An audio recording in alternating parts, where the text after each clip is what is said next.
Good evening. Welcome to tonight's program, Welcome to tonight's program of Reflections on Justice, which is part of the PSENG True Diversity Film Series. I am Katab Rollins, and I'm the Director of Performance and Broadcast Rentals at NJPAC, as well as the producer of this series. Before we dive into tonight's exciting conversations, please join me in a land acknowledgement. The language we are using was created with consultation and guidance from Chief Dwayne Perry of the Ramapo Lenape and Munsee tribe and Oleana Whispering Dove of the Eastern Tsalagi Algonquin descendant. We are grateful to them for their generosity, their wisdom, and craft and labor to craft these words. We, the Lenape, original benefactors of land, once ripened and cultivated with attentiveness to the Creator and her ascendancy, express everlasting gratitude to our Creator for the traditional ancestral jurisdictions of the Munsee, Essepas, Canarsie, Capsee, the Warpos, the Sawanoi, and the Weequahic, jointly known today as the Ramapo, Nanako Glenn Lenape. We are the Lenape Hoking today and will be for the remaining days of tomorrow, keepers of the past. Let this moment of recognition be a monument of action. Let it be the beginning of hope for this, our little turtle island and Ramapo Lenape, the Munsee people of whose land we now trod. Here on this land is the place of the Munsee. We acknowledge our debt to those who have come before us, to those who have been denigrated and suffered for the sake of cultural and land appropriation. Let this, our land acknowledgement, be the beginning of our return to unity. Let us be guardians of the water, the air, and the earth, the four-legged, the flyers, the swimmers, the crawlers, the mammal people, and the green. Let us now stand lifting our humanity, enrapturing with Earth's consciousness as guardians of harmony and kindness. This acknowledgement demonstrates our ongoing commitment as a community working to dismantle the continued legacies of colonialism, oppression, and systemic racism.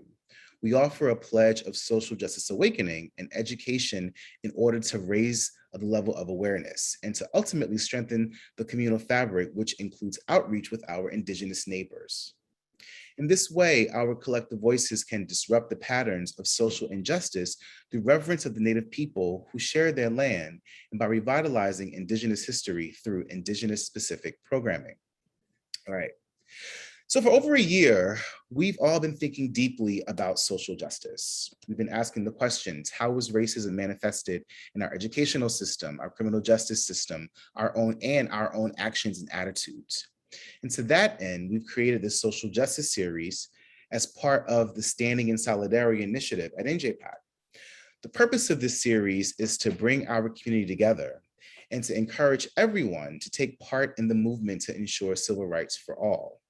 We're also happy to have as our advisors the New York chapter of the NAACP, the New Jersey Institute for Social Justice, New York Arts, and the Truth, Racial Healing and Transformation Center at Rutgers University, New York.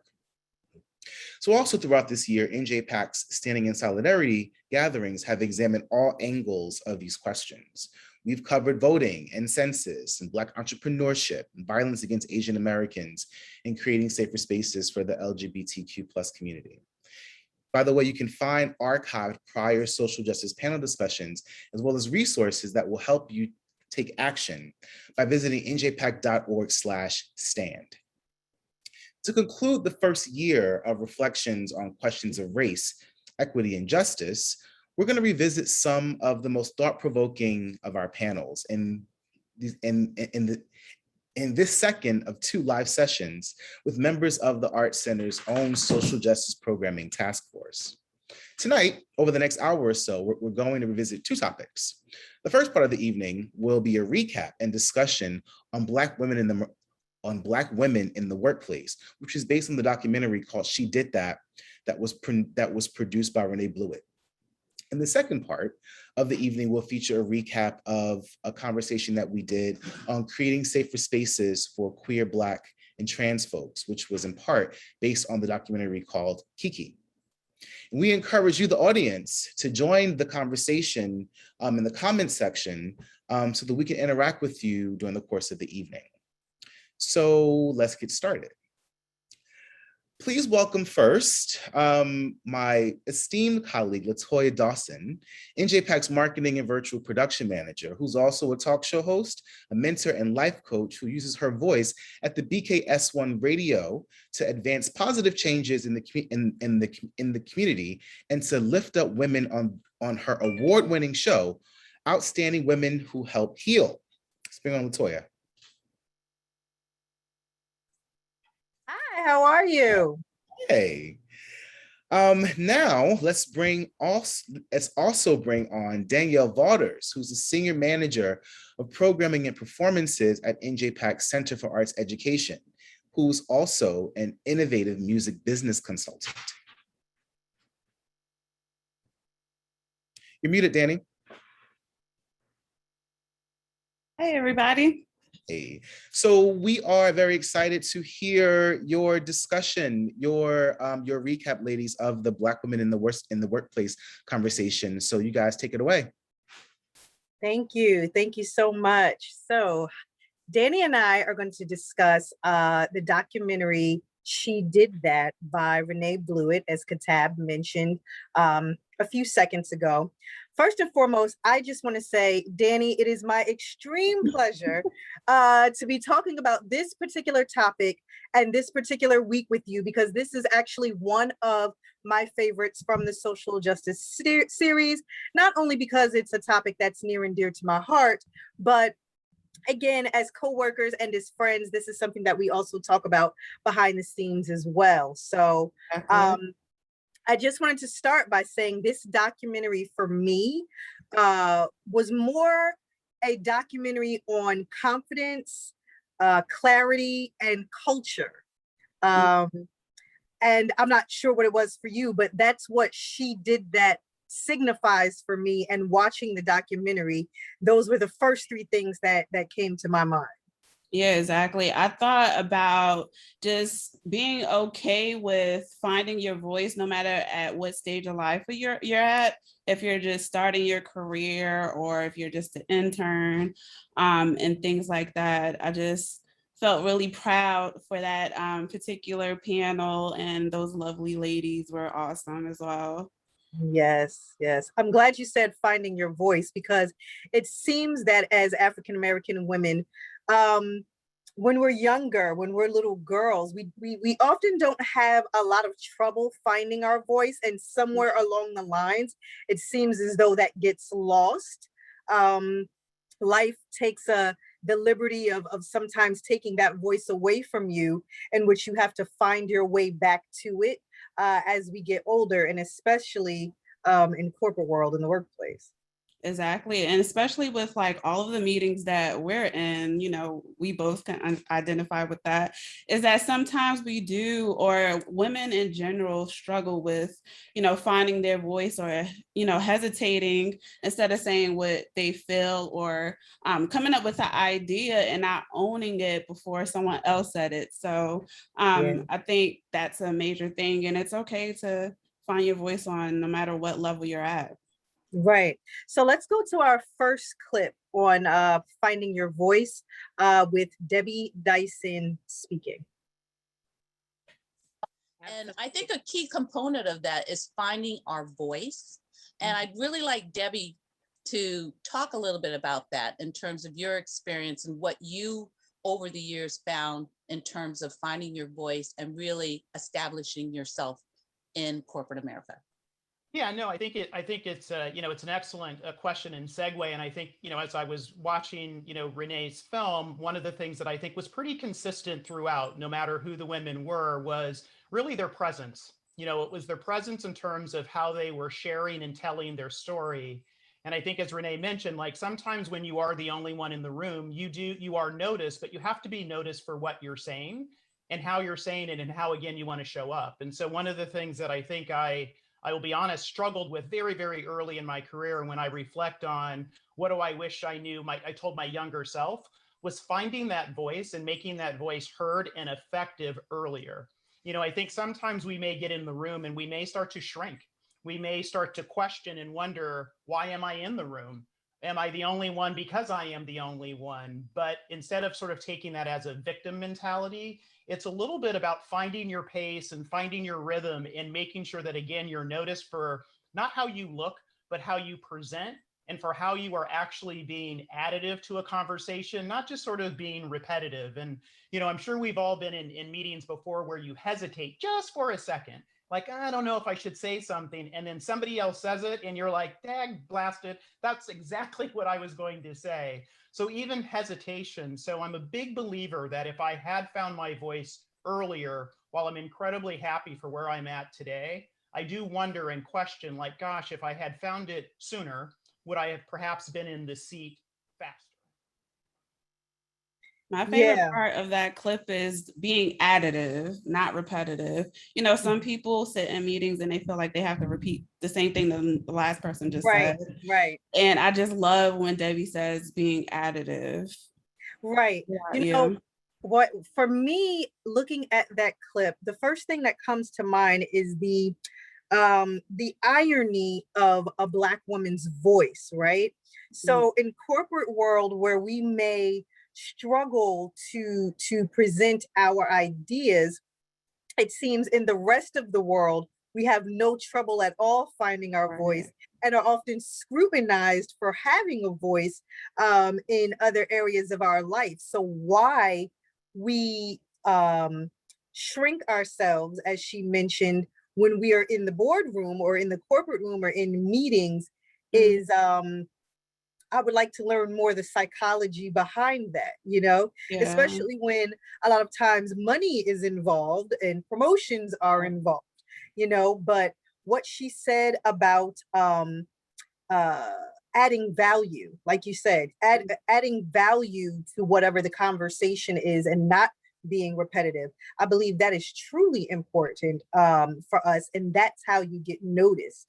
It's not um being noticed by, like you said, Mm-hmm. simply mimicking because you don't necessarily want to stand out, you know what I mean, Yeah. but having added value to the conversation. So, you know, that was Yeah. definitely one of And my favorite parts. also believing that you have a, you know, a valued voice and people trust you when you do speak up. And it reminded me of a new term that I've learned this year called imposter syndrome. A lot of people, imposter syndrome is like the ability of self-doubt, thinking you're a fraud when you like questioning like why you're in the room, why you're at the table, Mhm. is something that I've learned this year. And I'm like, well, if I got invited to the table, I'm going to speak up, Right. and which is what this is. And you know, it was very like, you know, someone asked me to be part of this group, and it was, you know, I felt trusted. Hmm. This documentary for me was again, as I said, confidence, clarity, and culture. It was also more about self-esteem too, Mhm. you know, having a high self-esteem, because you have to recognize that what you're adding to the conversation is of value. And Mhm. it's not just a quirky idea that you came up with, but it is added value to your company. It's added value to your team, and it deserves to be said. You know, you have identified some sort of area of need for your company, and you shouldn't be afraid. You should have the self-confidence to be able to present that from even your space, and you never know what others in the room would be able to add on to your idea, but you have to be able to have enough confidence, enough self-confidence to be able to, you know, push that forward. Yeah, and learning how to read the room as well. And that brings us to our next clip is like finding that representation and seeing a gap where you could be willing enough to speak up on that particular topic or idea. Yeah. And next up is D. Marshall. Check it out. Company, what are some of the things that you saw that were the challenges, but also the opportunity? And I'm sure you've seen a lot of different scenarios. Yeah. You know, I think some of the opportunities is what you said. It's solving a problem and believing that you can do it. And so that is, I've seen that in a number of instances where women have identified where there's a real gap. So there is a woman, a sister friend at a financial services firm a few years ago. She created a line item specifically for faith-based initiatives in multicultural marketing. And I think up until that time, it had not been done. But for that company, she was solving a business problem. They were looking to get to folks that look like us, right? And so it took her stepping up, much like you, Faith. So I would say where the opportunities are is just look for where there's a gap. Look for where there is, a problem, and believe that you have the solution.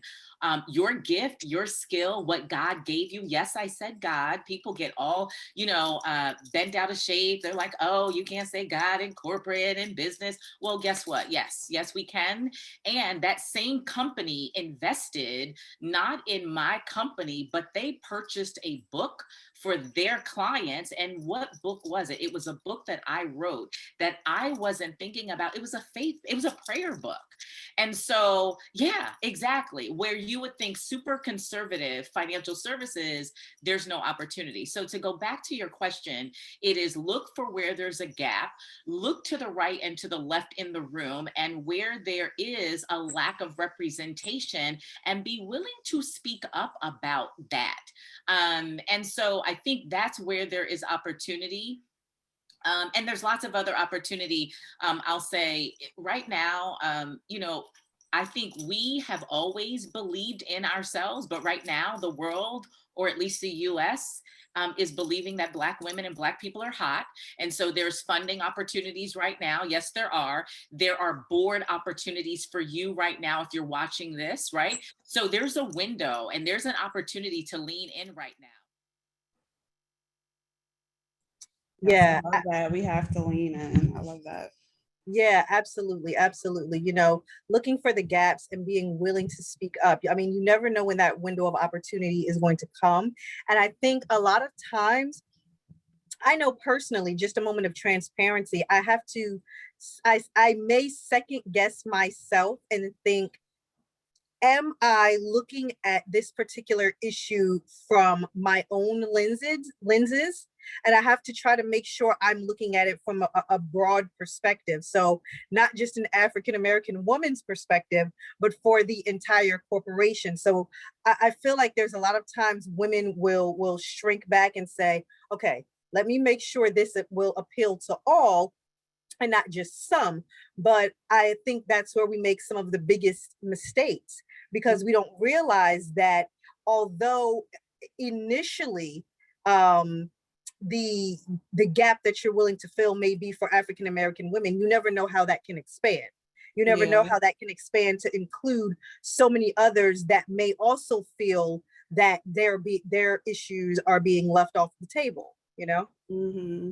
So yes, Alexandra Hill from WBGO on Facebook says, I find that as a professional Black woman, those spaces are the most important places that we should be heard. I try my hardest to always make my voice heard, whether it's a board meeting or even a staff meeting. I find it very empowering. And it's also like, it's very empowering, and also you find your tribe that way. You get to meet other people that you probably would never been in the room or at the table with. Right. And that's important. That's essential. That's essential. One of the things that I find that's the most important is just making sure, like, again, it's all of the clips we've watched so far, making sure what you're saying is added value. And also making sure you have enough self-confidence to be able to present it. Again, you said it, you belong in that room. If you made it to the room, you belong in that room. So obviously your ideas and your thoughts are just as valuable as everyone else's. Yeah, and it reminds me of a situation I was in with just this past summer for our Jerry Allen Jazz Camp at NJPAC. Patrice Rushen, who's big Grammy Award winning artist, her thing was finding your why. It's no different than finding your voice, Right. and keeping on that lane to expand your horizons and meeting new people. And I think for me, it took a little bit to, have to intern a little bit and meet the right people, and then really get out of my shell. Because if you met me, you know that I'm like a little quiet, but like if you know me, Yeah. you know that I'm very outspoken in certain situations, and especially when it comes to music. And Patrice just really, Miss Russian, she just really was really outspoken about just finding your why. And I hope everybody does that tonight. Yes, of course. If possible, I want to go to the next clip because it's more on finding your voice in helping others.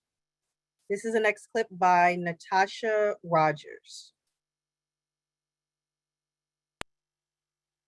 So when we talk, when Debbie talks about finding your voice, it's just like a muscle. You have to exercise it. And one of the elements of finding your voice is ingesting information, having conversations that may not necessarily happen in the workplace, but happens offsite. You're taking in content, reading studies. Renee mentioned about, we need to talk about facts and figures, because the reality of it is that this is business. It can get emotional, but we know the best leaders are focused with, and know how to steer the course, right? So if we speak the language of those that have the capital, then eventually we'll get the capital or create opportunities for which we create even the financial products for which no one else thought about before. So the project that we launched on Monday was the third of its kind in the world, the first in New Jersey, let alone the East Coast, and the second in the United States. The first is in Los Angeles. So what we did was that we retrofitted shipping containers to house the most vulnerable of residences without addresses here in the city of New York. We leveraged CARES Act dollars, which are highly regulated, have a lot of strings attached to it, and said, listen, we have a problem, how do we solve it? We took city-owned land, and we leveraged a building code that was changed at the state level about 2 years ago, and created 24 beds for 24 individuals. So the innovative portion of it is twofold. There's a real estate component to it, and then there's the service model.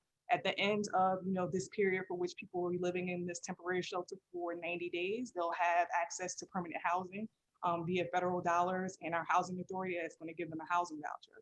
The real estate component is really, really unique in the sense of that we can, as land gets more developed or redeveloped in the city of Newark, those containers can be uplifted and moved to a different part of the city.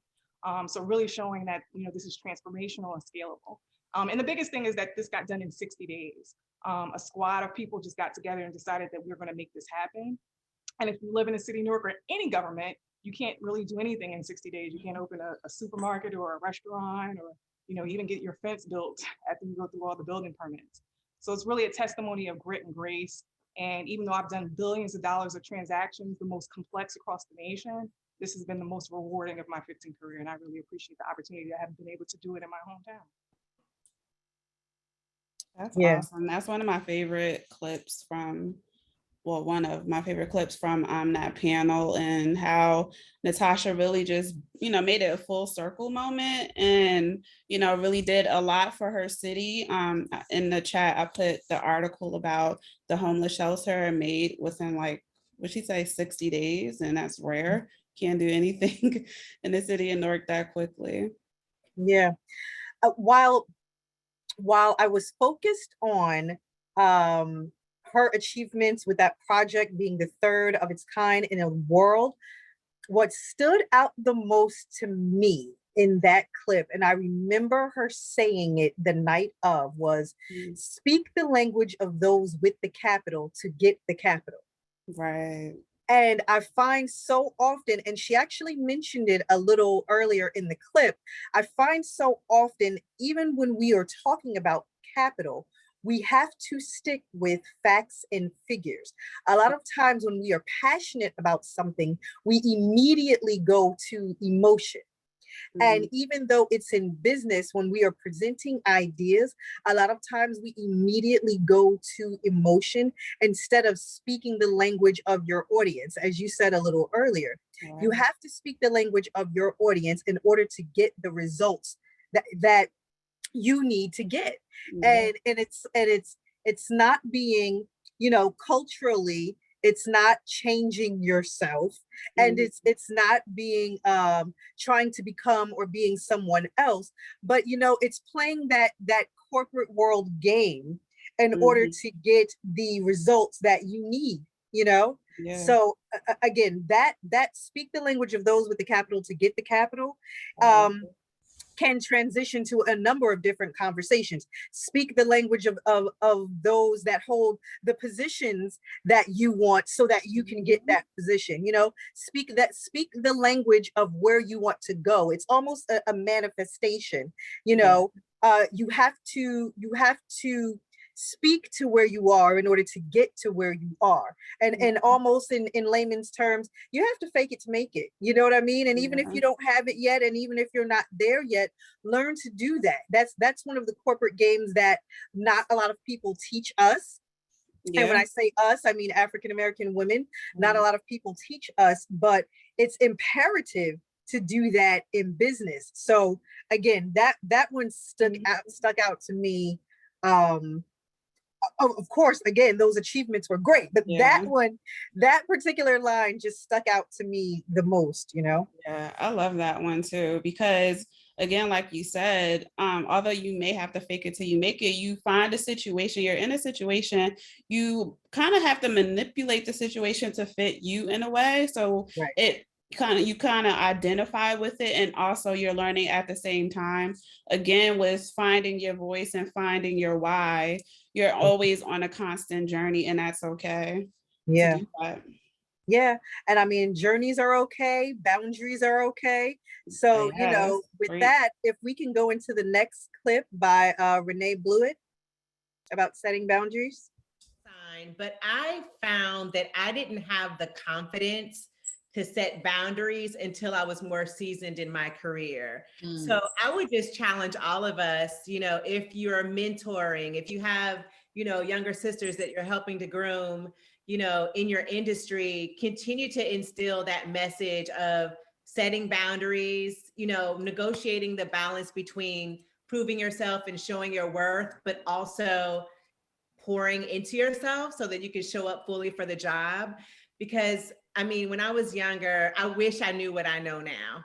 I mean, it was team no sleep. It was all of the things that are totally unhealthy for us. But these are things that I was willing to do in an effort to, you know, climb up the corporate ladder or the agency ladder. And yeah, I'm all about boundaries now. There are no calls after a certain time. I'm lucky I'm here now because it's NJPAC. Weekends are a no. You know, I think that this time that we're in now has also given a lot of people an opportunity to see the value in slowing down and understanding that busy does not always mean productive. So, you know, these are things I wish I knew when I was younger, but I'm committed to sharing that with any young woman that I talk to about, you know, what makes you successful. And there's no way that you can have a sustainable career if you're always operating on E.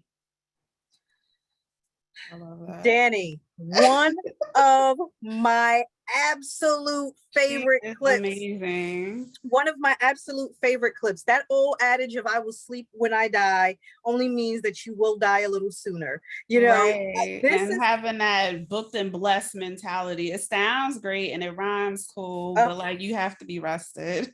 you have to be rested. Boundaries, boundaries, boundaries. And you know, it's just,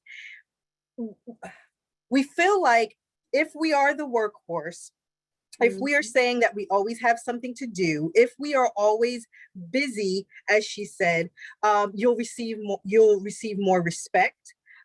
More things will come to you, and it's not true. Actually, that is one of the biggest lies ever. If you are not taking care of yourself, if you are running yourself down, unfortunately, African-American women suffer from heart disease and so many other diseases that are induced by stress. So if you're trying to manage a home life, a family, and a career, and sometimes with us, because everybody talks about multiple streams of income. So you're managing multiple careers, but you're not managing yourself. You're literally putting a foot in the grave faster. And I agree with Renee. This is NJPAC right now, so that is why I am here. But other than that, I would not be working. And I always, and I always say to anyone that is new, anyone that I work with, is like, advocate for yourself. If you feel like you're drained, you're getting too much work, just be honest, transparent. No one's perfect here. And it just reminds me of like the whole Simone Biles and Naomi Osaka, really standing up for your mental health and being open about, mental wellness is really important.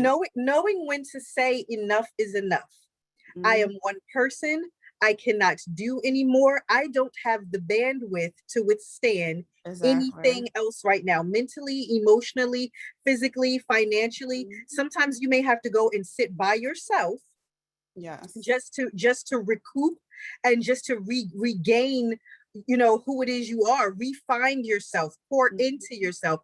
It is necessary, and it's necessary for your loved ones, and it's necessary for your career. If you don't do it, you will burn out. Yes, exactly. And it's okay to reset and be by yourself a little bit. Do like one of those solo retreats, get it together, come back together, do a girls trip if you want. But like, I feel like that aloneness sometimes is really important to like a good mental reset of what you really want, your goals, and what you want down make up your business plans and your goals for your life as well. Is very important to just have that mental wellness and be open about it. Right. Check in with yourself. Check your energy levels. Make sure you're still vibrating on a higher level, on a higher frequency, because low frequency vibrations aren't going to get you anywhere. Exactly. And if we can go to our last clip of the night, again from Natasha Rogers. This is also one of my favorite clips about getting somewhere. Is that, it's all about grit and grace, right? And meritocracy is not going to win every single battle. And self-care is of utmost importance. So 3 things that I would advise people to go do is to go to blackgirlstherapy.com to find a therapist and make it a routine part of your, practice. To find a business coach, those are 2 different things. And to also find a PR firm to start documenting your successes and build your own personal brand. I think that was the moment where we were texting each other like, did you hear that? We're literally both working behind the scenes that night, and I'm texting you. I'm looking for a pin on my desk, and I'm like, that is. And the clip prior to that, she's like, if you're doing any mentoring, if you're talking to anyone that that is younger than you, that is looking up to you, or whatever the case may be, and what advice you would give them about boundaries. I have given out the advice of therapy, coach, and a PR firm 72 different times.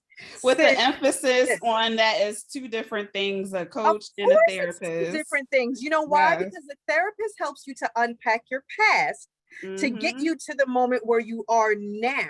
Your business coach takes whatever you have within you now and helps you to achieve your goals. They partner and assist with you to help you to achieve your goals. And the PR firm is to help document every single thing that you're doing so that you don't feel like you're getting stuck.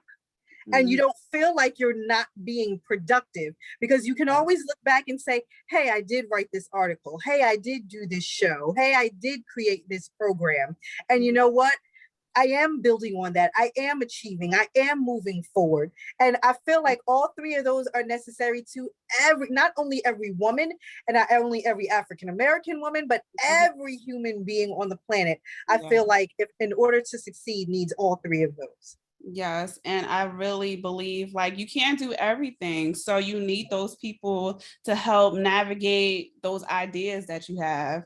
You can't, you spend in more than like, 3 months on an idea and you feel, and it keeps coming to you. I feel like you need to talk to like a business coach to really like help the situation and get you in the right rooms with people. And then also you can't be your own publicist. I feel like you need assistance, and it's okay that you need help, because like even in the corporate world with just us working in these meetings and, you know, corporate anything, it's really, you can't, again, having that transparency, saying like, oh, I can't do everything and I can't be everything for someone or for a company. So just putting your foot down and knowing when you need to bring in that extra help is important. Yeah, it's very important. All of these, I feel like all of these tips and all of these clips are very important, and hopefully to all that are watching and all that are listening, just our conversation on confidence, our conversation on self-esteem, our conversation, our discussion on showing up, filling in the gaps, speaking the language of where you want to go, which is really manifestation. And then just making sure you have those 3 business tips of a therapist, a publicist, and a business coach, or even a life coach, whatever it is it may be. I feel like these are tips and tools of the trade that we can share with ourselves, with our peers, and with those who are looking to grow. Yeah, and also being open about your mental health is very important. So including all of that together, we came up with those 5 amazing clips, and so much more in that particular panel that I love, but those are our top 5. Yes, so we'll take it back to Katab, our wonderful host right now, so that we can move on to one of our next equally important social justice topics that occurred during our season. I was thrilled with it's kind of like having a seat at the girls' table. Hearing you all kind of wax about that panel and all your takeaways. So thank you. And I'm gonna invite you back at the end. Okay. Right. We'll see you soon. Bye-bye. All right, audience. That was a really poignant. You know, the clips that Latoya and Danny extracted and their commentary on them I found really moving, really helpful. So let's move on to the next part of our program. I'm going to stay on, and I'm going to introduce another comrade, Jennifer Tsukiyama, who's the Vice President of Arts Education at NJPAC, leads a department that serves almost 112,000 families and children in grades K through 12 annually. And prior to her tenure at NJPAC, Jennifer worked at the Alvin Ailey American Dance Theater, Arizona State University's Department of Dance, and she was the Director of Performing Arts at the Arizona Commission on the Arts. So let's welcome Jen Tsukiyama. Hi, Jen. Hey, Katab. Thanks you for that very thoughtful bio. Just your bud at NJPAC. So Jennifer and I are going to discuss a panel that took place back in April. It's called Queer, Black, and Trans: Creating Safer Spaces for All Identities. I mentioned earlier that I produced a series, and I take a kind of a forward role in helping the committee shape our panels and our topics. And when we identified that it was really important that we produce a panel that spoke to the LGBTQ community, I was at a loss for what to do. There was so much ground to cover, and so many. It could have gone so many different ways. So I'm glad that we landed here on the safer spaces. In particular, I was certainly really interested in giving some voice to the experience of trans and non-binary folks, since that's a community that really has been targeted violently for years, but it's been an uptick on violence towards the trans community. So I thought it was really important to unpack that in some kind of way. Only a little sliver, but it was really important to give some voice to that experience. For sure. And I think also it's really underreported and under recognized in the news. So for sure, it was nice for us to be able to, I appreciate that we took the time to at least give space for that. For you're right, a little moment, but a moment. Indeed, and and also, given that you run our education department, and you are meeting young people and working with young people through our programs that are dealing with not being in safe spaces, and you yourself having to create a culture in your department of creating safer spaces for LGBTQ and just in general, what does it look like to create safe spaces for the folks that we serve? So let's jump right in. Yeah.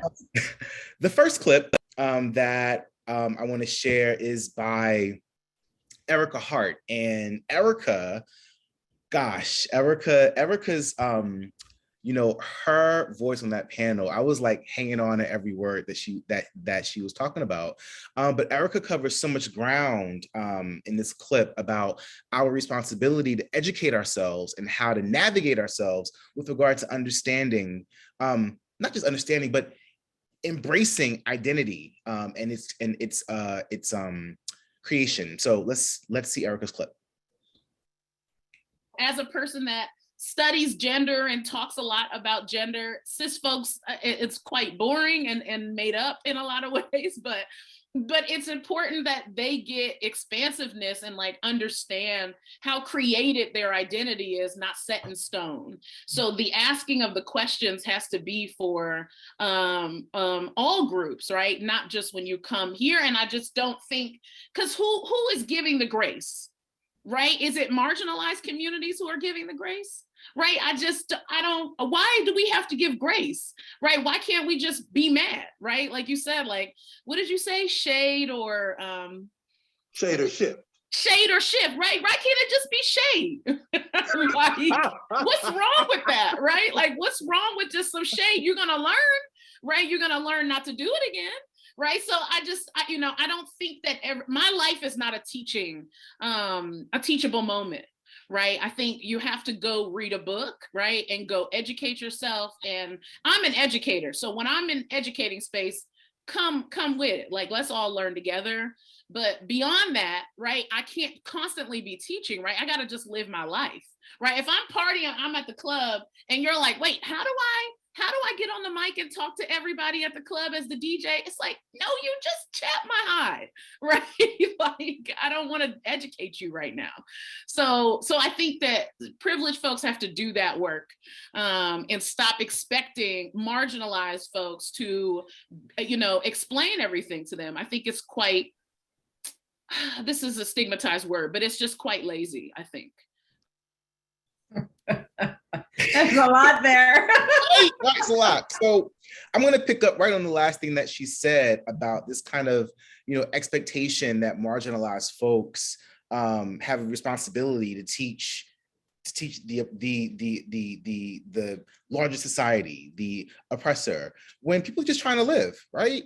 I love when she said, "My life is not a teachable moment." Yes.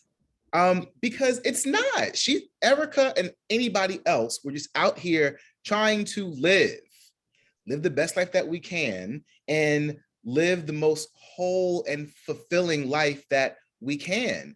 And when your identity and when your existence might exist on what might be the fringe of society, when you don't fit into all the boxes that we were trained to put everybody in, then people are uncomfortable. People aren't always willing to open their minds and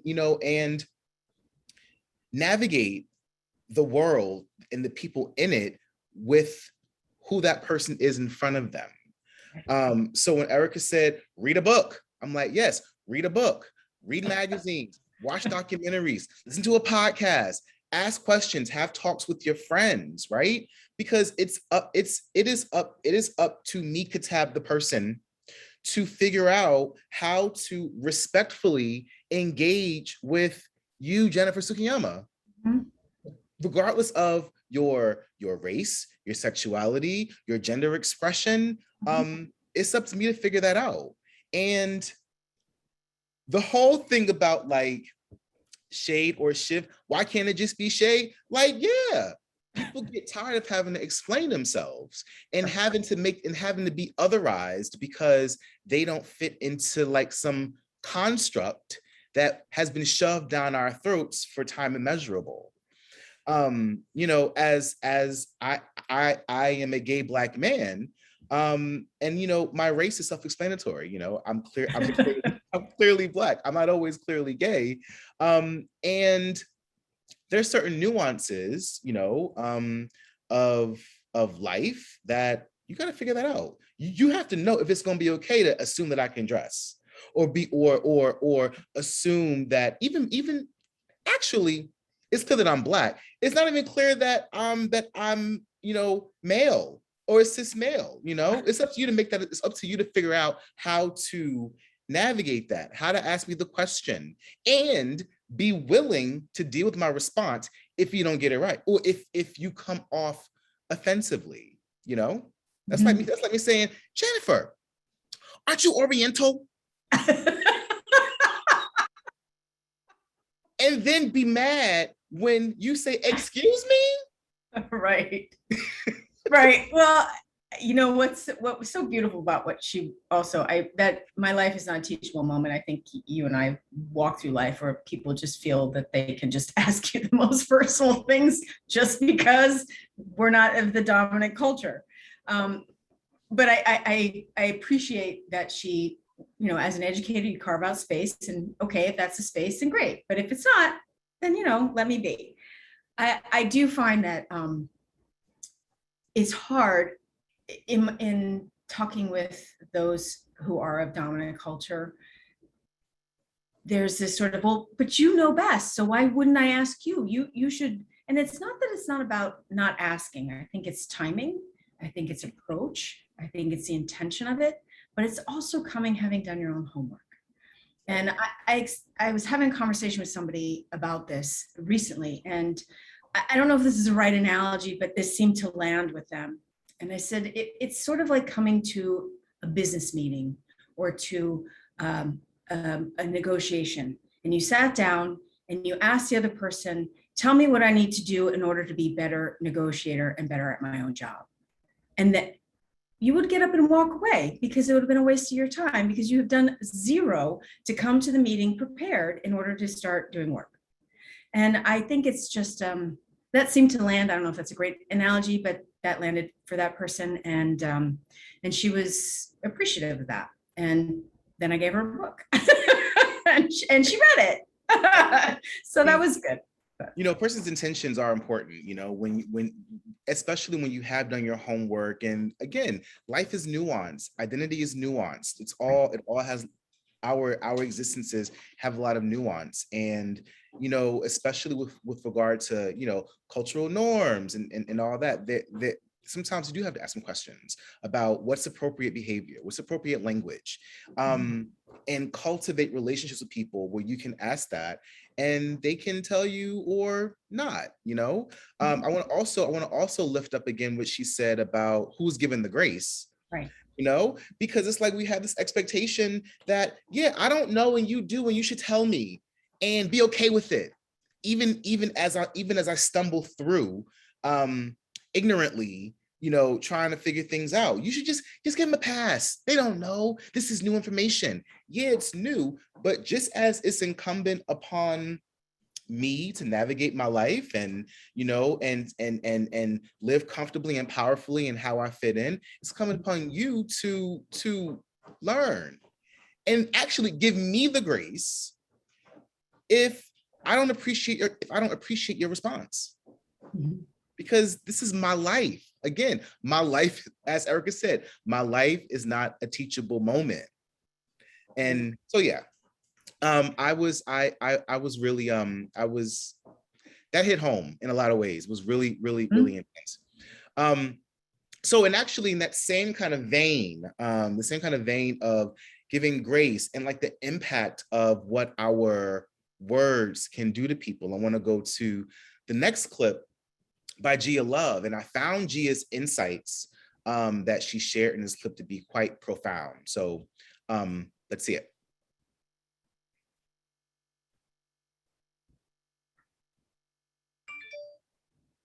I promise it's coming. people generally who go through a lot of the an assortment of issues, you know, it's okay for us to be angry and upset and really like, you know, like be tired of not being seen, or like what Spirit said in the beginning, like I think we need to make normalize like, you know, just like meeting a person and like getting to know everything about the person and experiencing them for who you meet in that moment, but rather than what you think about them. And I think that when we get to a place of like a non-binary place of those type of relationships, then we can really learn about each other, and learn how to really have relationships with people that are fit for that person, and able to really show up for people in the ways that they need to be shown up for. And I think that the violence that, you know, like, you know, I feel if someone mispronouns me is 30 years of trauma, and particularly 10 years of liberation that I feel like I have to confront in that moment. And I think that when people focus more on my reaction than the problem, we get nowhere. Mhm. So I'm gonna have to kind of break down all that Gia shared in that minute and a half clip. It was so dense with insight and perspective. You know, people just want to be. They want to live. They want to be, and we have to be mindful of the trauma that people are dealing with as a result of their own actual lived experiences. You never know what people are dealing with, ever. So it's always incumbent upon us to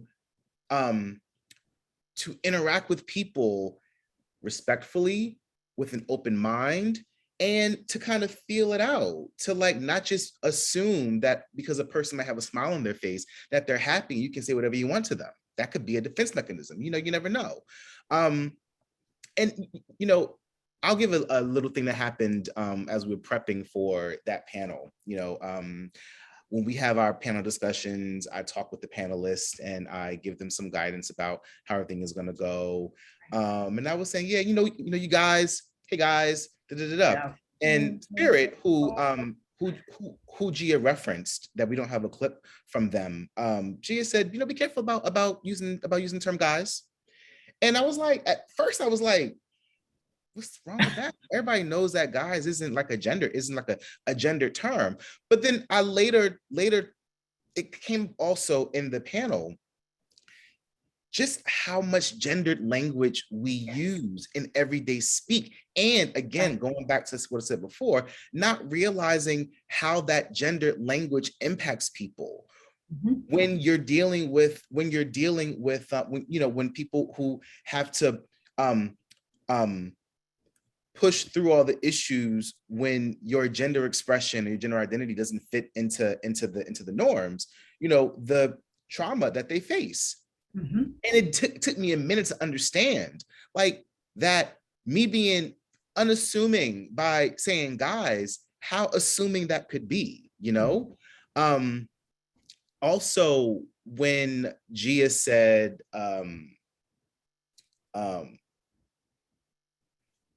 the violence that she feels when someone mispronouns her, that struck a chord, you know? Because again, we think violence, and whenever you use the term violence, it's like really harsh, and you're like, you instantly think fighting or something physical or an assault. Right. But assault isn't just physical, you know? And when, as Gia said, 30 years of life, 10 years of living freedom, and all the experiences that might come up for her when a person mispronouns her or misgenders her, excuse me, you know, we aren't being mindful of that. And we're still, I think as a country, as a society, I'll say for myself, I'm still learning, you know, how to think outside of the binary system, you know? People kind of like make light of the fact that the LGBT canon, that the letters are getting longer and longer and longer. And sometimes even I feel like, Like, this is too much. But yeah, it's too much. And damn it, get over it. Like, get over it. I gotta get over it too. You know, everybody's life, everybody's expression, everybody's identity has just as much merit as the next one, whether or not I understand it. And my understanding of it has nothing to do with them. That's on me to understand it, Right. to figure it out or not, but to deal with the consequences if I choose to not take the steps to educate myself on how to engage with you. Right. Well, I think that brings up a good point, right? So to say guys perpetuates the narrative that it's a male dominant space. Mhm. So it's unknowingly, it's still perpetuating that narrative. The same thing as, oh my goodness, it keeps getting longer and longer. Again, if we don't educate and learn, then nothing will change. And Right. don't get me wrong, there are a lot of people who don't want things to change. But then that's a denying. And it's very much what was really interesting to me too, is what Gia was saying. Ultimately, she's just wanting basic humanity. And why is that something that needs to be asked for? Right. It is really a curiosity to me. But it's also, we are not one thing. We are not one identity. We are far more complex as human beings than that. And I think we need to really understand and embrace that. I think we know that intuitively, but it's being said out loud in ways that we haven't normally talked about it or traditionally talked about it. Right. I wrote this note down. I want to make sure that I got it out. You know, I said, I wrote this to myself. We have been taught to actually judge a book by its cover, right? A very fixed cover at that, you know, Black, white, male, female, gay, straight. And the identity is concrete and it's binary. But if, you know, as we're paying attention to the movement, and paying attention to what people of all expressions are saying, you know, again, they have the right to express themselves and their identities according to who they are. And it's not for us to police that or to make that right or wrong, or, you know, or project our thoughts and how a person should be or look or express, because this fixed view of how folks are supposed to show up in the world actually, it disables us to fully experience people. And we want to experience people and give people the latitude to just be, right? Like, it's crazy that that's like a novel concept that people just want to be, and we should let them. And although we're framing this conversation in terms of the LGBT and creating safe spaces, creating safer spaces transcends gender and identity. It's literally like creating a safer space to live in this world that we all inhabit. Absolutely. And I think before we go to the next thing about safety, which is the clip I want to talk about from Amanda, but Gia makes a point of what's really interesting is focusing on the reaction as opposed to the problem, right? That kind of deflection is deliberate, right? Because then you don't have to actually talk about it. You're talking about something else. Right. And I think that also gets to some of what Amanda was saying about safety and emotional safety and physical safety and trust. And when you focus on the reaction instead of the problem, there's no sense of trust.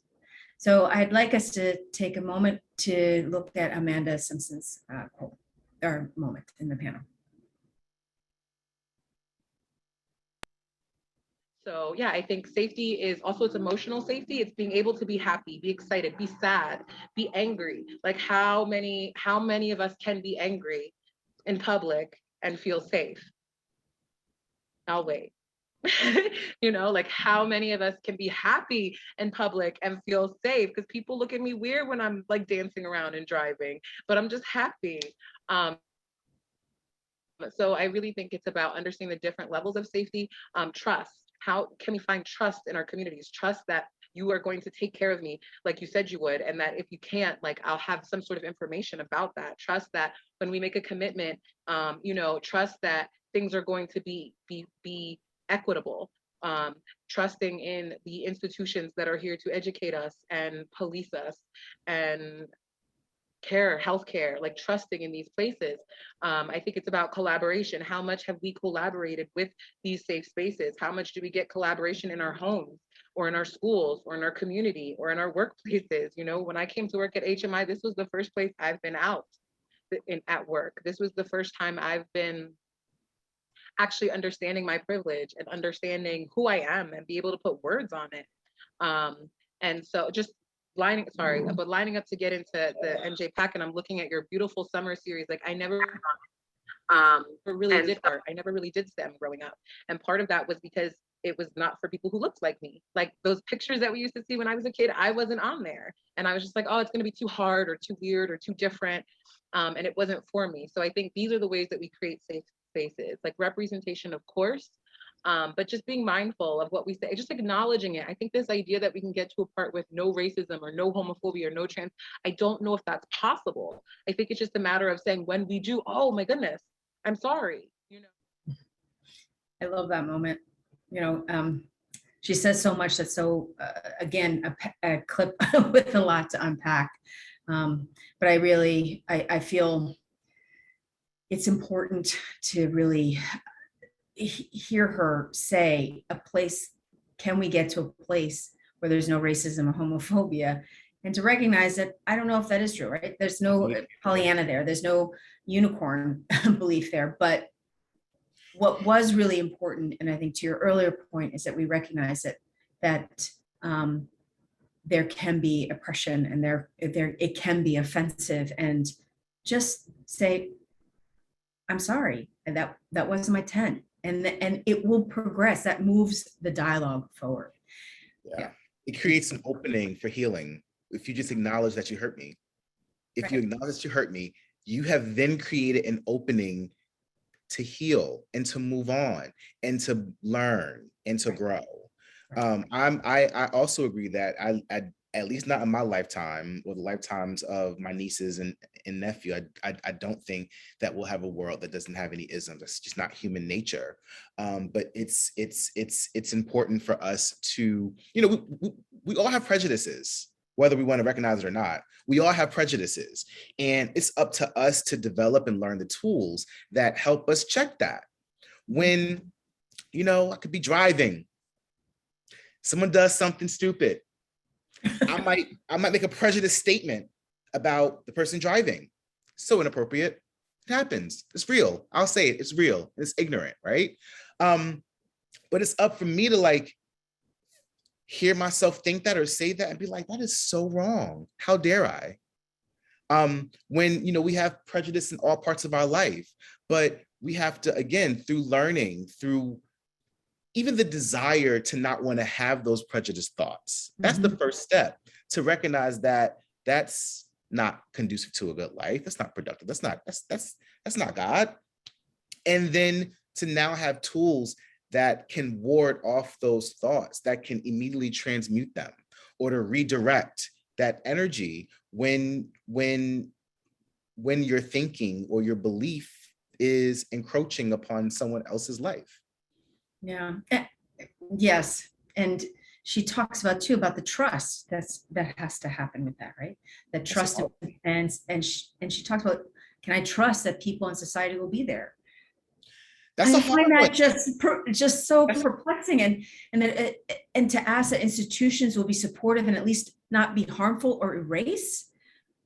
And it's very difficult to hear that, right? I know we've all experienced it. But this is not about curriculum. This is not about education and system that way, though she did address it. But this is just sort of, will you be there? And I find this really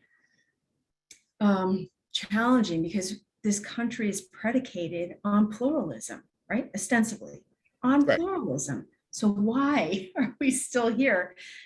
And I mean, I guess I do know why to some degree. I try and understand the opposite and listen to the opposite so I don't create my own echo chamber. But, you know, that's not what pluralism and acceptance. And this is a theme for the whole panel. You know, that trust part is, you know, how do you trust a society that has failed you at every turn? Family, friends, institutions. Right. has failed you and sometimes harmed you at every turn. How do you develop that trust that's so necessary to feel safe moving around this world? I know we have another clip before our time is up. So yeah, we should get to it. And it talks about acceptance. And again, this is from Amanda, and basically talking about parents and teaching philosophies. And it's a good question she asks. And in regards to parents and community creating spaces, I think it's a lot of what you just said. I think, you know what, I look at what is our philosophy of parenting? What is our philosophy of teaching? Have we sat down and kind of have an idea of the way with which we're doing this thing? You know, are we parenting to stamp? Are we parenting to just have replica of ourselves? And if we are, again, just call it out. Just like, to me, I feel like it's all about honesty. And if that's how you're parenting, just be honest. Are we parenting? Are we creating a community to allow for differentiation, to allow people to take on values that are dissimilar to ours, to allow people to take on identities that are dissimilar to ours, to allow people to explore the world? And I think it's a matter of understanding that our education system teaches, this much out of, this much, understanding that our experiences are this much out of this much in the world. And really being able to, especially being 2021, we have the ability to explore more. We have the ability to see, to learn more, to get more information. So I think it's a matter of understanding, how are we parenting? A lot of the young folks at HMI, they come through and it's like, oh, well, I'm goth, and that's not accepted because I'm a Black kid from Newark. Or, I like K-pop. And it's like all of these little, and I shouldn't say little, meaningful sub-identities and subcultures that exist, that are super connected to who these individuals are. And whether we're, especially the youth, we write them off as phases, we write them off as they don't know what they're being influenced. And, we write people off instead of just acknowledging that this is who you are. And that's how we start, by creating a safe space. Start with accepting what's in front of you and having a clear trajectory of where you want to go. This is our family values. These are our school values. This is the core content that we're going to be learning. Great. Now we're on the same page. But if we're not, just being able to accept who's in front of us, and what makes them special, the fact that some students are going to perform better than others, some students are going to write better than others, we have to really understand that just acceptance is the foundation for progress. Yeah, I couldn't agree with her more. I mean, quite honestly. But the challenge for me is that I don't think everybody wants progress. And that's how do we navigate that? And what are the next steps in order to advance the dialogue? I think is really important. And it's really hard to unlearn, right? It's hard to unlearn, and it can be very scary to recognize that the foundation of things that that you believe your entire life and the generations before that you understood to be true aren't anymore. I mean, it takes a level of courage and accountability, right? Because to unlearn is to admit that maybe you were wrong about something, and the ego of the human ego is like, whatever the strongest fiber in the world is, the human ego is harder than that to break, and to kind of like take that foundation that we have away. It's the willingness to want to create a new foundation that would create the progress that people don't want to do, because then it's like an assault to their own existence. They feel safe in the world when they have this fixed view and everything fits in it. But when you relax just that view, because as they said earlier, identity is all created, it's all what it is. That aversion to wanting to question your own values and thoughts and beliefs is like an affront to your existence, to people's existence, and they don't want to do it. It's that scary. part, it is scary. It is scary, but I actually find it exciting, learning a new concept and I do like to learn. I do actually like to learn, and I like to be challenged, I think I know a whole lot of things, and I do. There's a whole lot of what we don't know. But I also know that there's also the whole world that I don't know that I don't know. Right. And I'm so open to learning the things that I don't know that I don't know. That's where the real that's where the real magic is in this thing called life, you know. It's easy to accept the things that we're already in agreement with. That's just cool. Yeah, it just it's validating. But that challenge of accepting that which is outside of what's comfortable, what's right, what's in your, in our limited view of what life is that's really where to get in and dig on that. That's really where the magic of, moving our society, moving our world, moving our collective consciousness forward. That's where it lies. I just don't always have faith in people. Oh, yes, well, it can be challenging. I think we've discovered that. We know that, and history can support that for sure. Yeah. But I think we have to create space for curiosity. We have to create space. And I think her point of, parenting, what is your parenting philosophy? What's the teaching philosophy? Are you replicating? Now, as a parent, I understand you'll sometimes at the beginning, you don't know what you're doing. You don't even know what this little human is. And you're going to start there. The question is, what do you do after? Right. Are you then willing to give your child the space to grow and develop into who that child is and not into another reflection of you? Right. Which is going to be there to some degree, but to give your child, again, to give them the space to grow into their own. Right. I don't have children unlock their own potential, right? Like, imagine if we could all just reach our potential, right? Just think about what could where we could be. It's really great. And I think that, Jen, that remark is the end of our conversation. I think let's leave the audience with that question. And then let's invite our comrades back for some final words. That was great. Yeah, that was awesome. Awesome. I was like, yes, y'all, say all of it. I was here for everything. Awesome.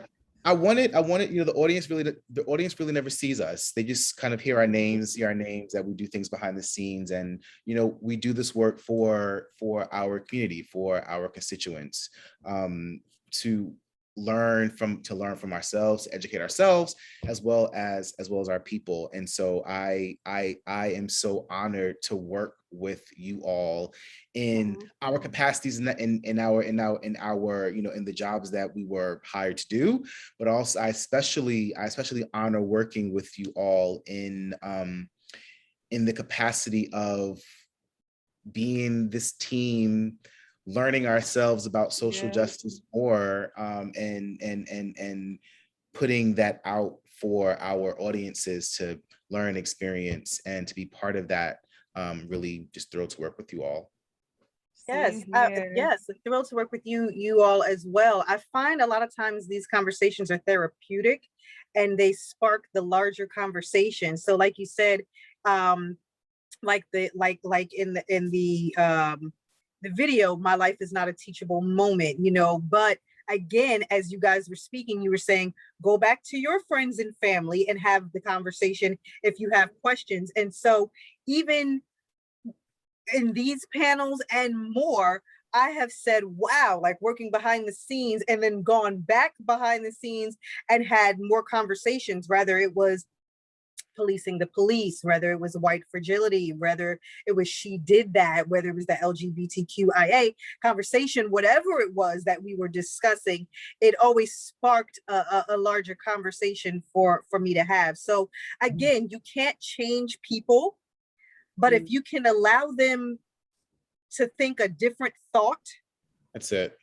Then we're doing what we're supposed to do. We're doing something. Right. Well, thank you. Please stay. I just want to make a couple of announcements, a couple of remarks. Thank you, audience, for attending. Thank you for joining in the conversation. Thanks to the audience on Zoom and on Facebook. We see you. Thank you to the panelists, to my comrades. We should also know that that that this work that we're doing in social justice is here to stay at NJPAC. In the fall, our series will continue to shed light on nuanced discussions and expert insights on topics including environmental justice. Colorism is going to be a thing. The Afro-Latin experience, and so much more. And we welcome your feedback.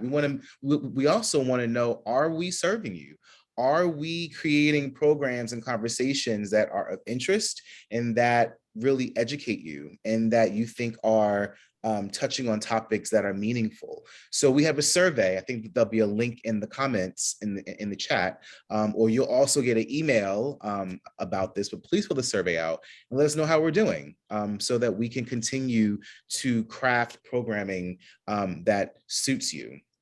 Also, in the meantime, join us in person at NJPAC every Thursday for the Horizon Foundation Sounds of the City. We're out there every Thursday for the rest of August.